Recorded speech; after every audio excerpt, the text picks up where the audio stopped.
Pushpa 2 cinema రోజు తొక్కేసలాట్లో గాయపడి తల్లిని కోల్పోయి ప్రస్తుతం కిమ్స్ హాస్పిటల్లో చికిత్స పొందుతున్న శ్రీతేజ్ ఆరోగ్యం ఇప్పటికీ విషమంగానే ఉంది అనే వార్తలు వస్తూ ఉన్నాయి.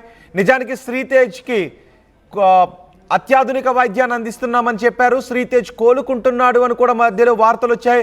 శ్రీతేజ్ వెంటిలేటర్ని తొలగించారు, శ్రీతేజ్ కళ్ళు తెరిచాడు, శ్రీతేజ్ చూస్తూ ఉన్నాడు, కానీ ఇంకా గుర్తుపట్టడం లేదు అంటూ శ్రీతేజ్ తండ్రే స్వయంగా చెప్పడంతో తెలుగు రాష్ట్రాల ప్రజలందరూ కూడా శ్రీతేజ్ ఇంక త్వరగా కోలుకోవాలి అని కొంత ఆశాభావాన్ని వ్యక్తం చేశారు.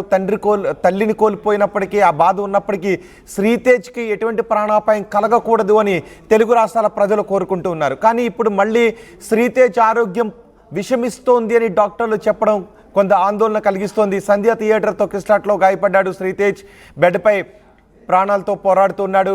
2 రోజులుగా శ్రీతేజ్కు మళ్ళీ ఆక్సిజన్ వెంటిలేటర్ సపోర్ట్తో ఆక్సిజన్ అందిస్తున్నట్టుగా తెలుస్తోంది. ఛాతీ ఎక్స్రేలో ఆర్టీ వైపు మబ్బుగా కనిపిస్తోంది, అంటే నీరు పట్టినట్టు కొన్ని అనుమానాలు వ్యక్తం చేస్తున్నారు. ఊపిరితిత్తులో సమస్య ఏర్పడిందని డాక్టర్లు చెప్తున్నారు. నాసోగాస్ట్రిక్ ట్యూబ్ ద్వారా ఫీడింగ్ అందిస్తున్నారు డాక్టర్లు. న్యూరో సిస్టంలో ఎలాంటి స్పందన లేదు అని డాక్టర్లు చెప్తున్నారు. ఇప్పటికే డాక్టర్లు చెప్పిన సమాచారాన్ని శ్రీతేజ్ తండ్రి కూడా మీడియాకు చెప్పారు. శ్రీతేజ్కు వెంటిలేటర్ని తొలగించారు, శ్రీతేజ్ కోలుకుంటున్నాడు.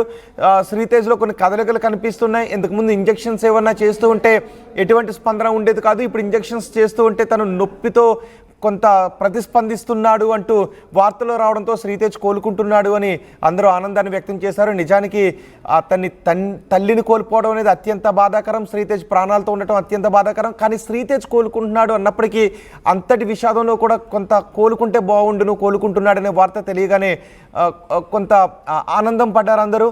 కానీ ఇప్పుడు మళ్ళీ శ్రీతేజ్ ఆరోగ్యం విషమిస్తోంది అని తెలియడంతో అందరిలోనూ బాధ వ్యక్తమవుతుంది. శ్రీతేజ్ త్వరగా కోలుకోవాలి అని కోరుకుంటూ ఉన్నారు.